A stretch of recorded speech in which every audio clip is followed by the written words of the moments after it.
कक्षा 10 प्रश्नावली 12 का, ठीक है। 12 का हमारा ये 10वां नंबर 11वां सवाल है, ठीक है। तो कक्षा 10 प्रश्नावली 12 का 11वां सवाल है, ठीक है। 10 सवाल हमने वीडियो बना चुका है, ठीक है। तो उसको जो भी बच्चा अगर वीडियो नहीं देखा है, ठीक है, तो उस वीडियो को पुनः जाकर देख सकते हैं, ठीक है। उसमें देखिए और सवाल जो भी नहीं आता है समझ में तो 1 2 बार 3 बार देखिए, ठीक है। तो उसके बाद कमेंट कीजिए। और जो भी बच्चा पहला वीडियो नहीं देखा है, ठीक है, इस चैप्टर का पहला वीडियो पहले जाकर देखो, ठीक है। तो वहाँ पर उस विषय के बारे में दिए हैं, ठीक है। ये जो चैप्टर है हमारा वृत्तों से संबंधित के बारे में दिया गया है, ठीक है। तो उसके बारे में हमने बताया है कुछ कि जैसे मान लो कि वृत्त में क्या क्या चीज़ें होती है। तो त्रिज्या क्या होता है, परिधि क्या होती है, क्षेत्रफल क्या होता है, त्रिज्यखंड क्या होता है, इसके विषय में हमने पहले वीडियो में बता चुका है, ठीक है। तो इसलिए उस वीडियो को ज़रूर देखें। और ये 11वां नंबर सवाल है, ठीक है। तो इसको हम लोग हल करते हैं।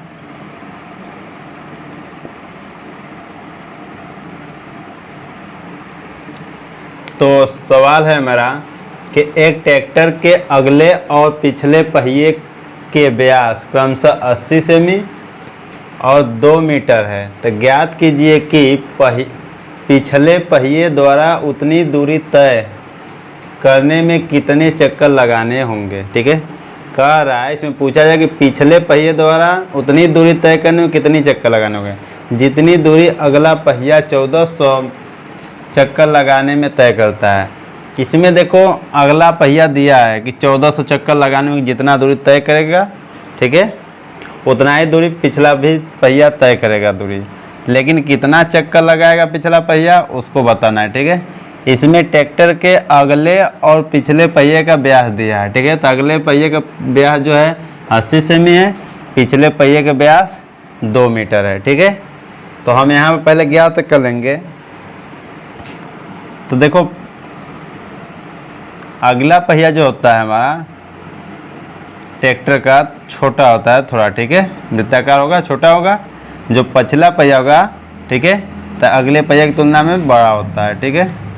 ते वाला हम बना लेते हैं इस तरह से। तो यहाँ पर दिया गया अगले पहिए का व्यास। तो अगले पहिए का व्यास यहाँ पर देखो ये D बराबर दिया है, ठीक है। तो इसको D1 लिख देते हैं। तो D1 बराबर 80 सेंटीमीटर, ठीक है। अब यहाँ से हम इसका त्रिज्या निकाल लेंगे। तो R1 बराबर 80 बटा के 2 हो जाएगा, 40 सेंटीमीटर हो जाएगा, ठीक। तो इसका मतलब है अगले पहिए की जो त्रिज्या है 40 सेंटीमीटर है, ठीक। उसी तरह से हम लोग यहाँ पर निकाल लेते हैं इसको पिछले पहिए का। तो पिछले पहिए का त्रिज्या व्यास जो दिया है D2 लिखेंगे, ठीक है, पिछला पहिया। तो इसका जो व्यास दिया है 2 मीटर दिया है। तो यहाँ पर 2 मीटर लिख लेते हैं। तो 1 मीटर बराबर 100 सेंटीमीटर, तो 2 मीटर बराबर 200 सेंटीमीटर हो गया। तो त्रिज्या यहाँ से निकाल लेते हैं हम लोग। तो 2 का भाग दे देंगे, ठीक है। तो 100 सेंटीमीटर आ जाएगा। तो पिछले पहिए का जो त्रिज्या हो जाएगा 100 सेंटीमीटर हो जाएगा, ठीक है। तो अब यहाँ पर देखते हैं पहले पिछले पहिए का हमारा त्रिज्या निकल गया, अगले पहिए का त्रिज्या निकल गया, ठीक है। तो पहले हम यहाँ पर देखो अगला पहिया का दिया है। अगला पहिया 1400 चक्कर तय कर रहा है, ठीक है। 1400 चक्कर लगाने में कितना दूरी तय करेगा। तो अगला पहिया जो है 1400 चक्कर लगा रहा है, ठीक है। ये कितना लगा रहा है, 1400 चक्कर लगा रहा है, ठीक। तो अब देखो क्या करते हैं हम लोग, मतलब कि अगले पहिए द्वारा एक चक्कर में लगाया गया मतलब तय की गई दूरी, ठीक है।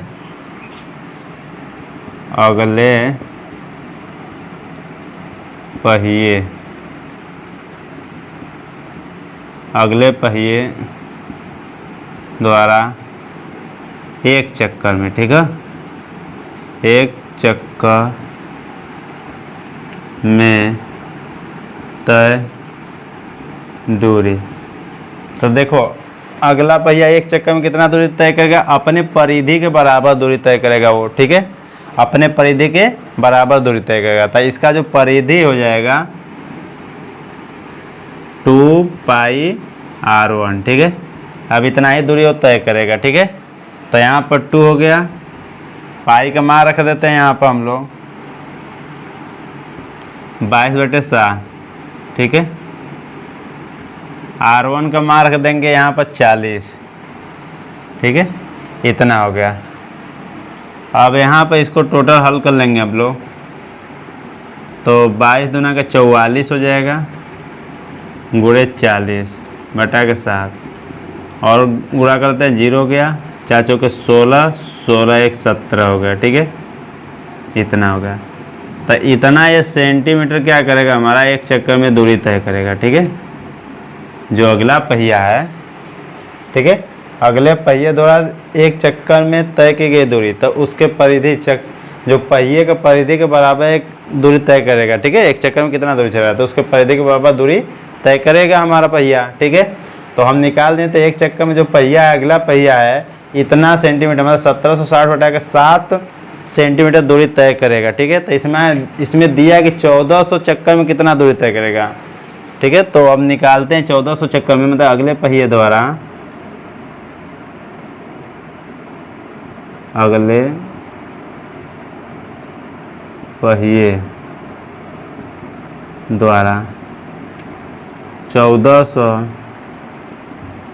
चक्कर में तय दूरी, ठीक है। मतलब 1400 चक्कर में आ गया तो कितना दूरी करेगा, था एक चक्कर में इतना दूरी तय करा था 1400 में, तो 1400 हो जाएगा यहाँ पर गुणे 1760 बता के 7, 7 से काट लो, 7 दूना के 14, 200 ये हो गया, 0 0 0 3 0 बढ़ा 2 0 1 0, इसको 2 का गुणा करो, 2 छक्के 12 के 2, 2 7 14, 1 15 के 5, और 2 1 2, 1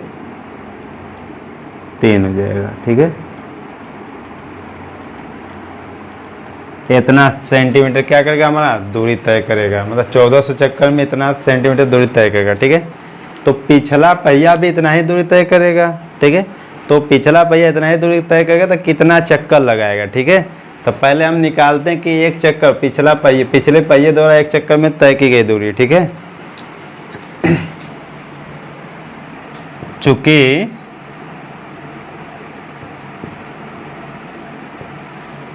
पिछले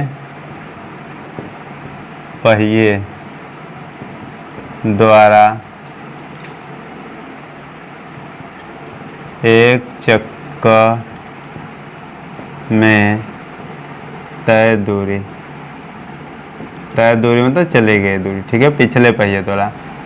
तो पिछला पहिया भी अपने परिधि के बराबर दूरी तय करेगा, ठीक है। एक चक्कर जब घूमेगा तो अपने परिधि के बराबर दूरी तय करेगा। तो इसका जो त्रिज्या है 100 सेंटीमीटर है, ठीक है। तो अपने परिधि के बराबर दूरी तय करेगा, तो परिधि हो जाएगा 2 पाई r2 का स्क्वायर, 2 पाई r2 हो जाएगा ना, ठीक है। 2 हो गया, गुणे पाई का मान 22/7 हो गया, r2 का मान हो जाएगा 100 सेंटीमीटर, ठीक है। गुणा करा देंगे तो 22 दूना का 44 हो जाएगा, 2 0 ये बढ़ा लो, इतना सेंटीमीटर हो जाएगा हमारा एक चक्कर में, ठीक है। तो देखो एक चक्कर घूमने में इतना सेंटीमीटर दूरी तय करता है, ठीक है। जो पिछला पहिया हमारा है, एक चक्कर घूमेगा तो 4400 बटा के 7 सेंटीमीटर दूरी क्या करेगा, तय करेगा, ठीक है। तो हमको ज्ञात करना है कि देखो इतना दूरी तय कर रहा है, तो इतना दूरी में कितना चक्कर लगाएगा, ठीक है। तो पिछले पहिए द्वारा कुल चक्करों की संख्या, ठीक है। इसलिए पिछले पहिए द्वारा कुल चक्करों की संख्या, ठीक है। तो टोटल दूरी इतना है, ठीक है, 35 2000, ठीक है, 35 2000, ठीक है। इतना में देखो एक चक्कर का हम लोग भाग देंगे तो 4400 बटा के 7, ठीक है। इतना का हम लोग उसमें भाग देंगे टोटल दूरी में, ठीक है।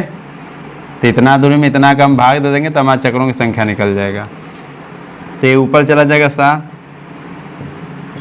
35 20 00 बटा के 4400 गुणे 7 हो जाएगा। ठीक है, अब इसको हम लोग हल करते हैं तो 0 00 से 00 कैंसिल हो गया। ठीक, और यहाँ पर देखते हैं 4 से कटेगा 11 से, 11 33, हाँ 11 से कटेगा, 11 चौका 44 हो गया, 11 से काटो, 11 33 हो गया, बचा 2, 11 दूना का 22 हो गया। यहाँ पे एक 0 भी बच जाएगा। ठीक है, तो ऊपर टोटल बच रहा है 320 गुणे 7 बटा के 4, और 4 का भाग देते 4 8 32 हो गया 0। ठीक है, 80 में कट जाएगा, 7 8 है 56, एक 0 उतार लेते हैं।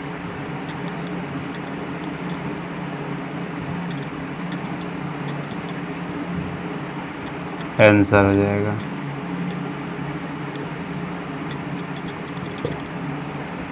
देखो जो पिछला पहिया है हमारा उतना ही दूरी तय करने में 560 चक्कर लगाएगा। ठीक है, पिछला पहिया कितना चक्कर घूमेगा? 560 चक्कर घूमेगा। ठीक है, तो सवाल को इसको भी नोट कर लो।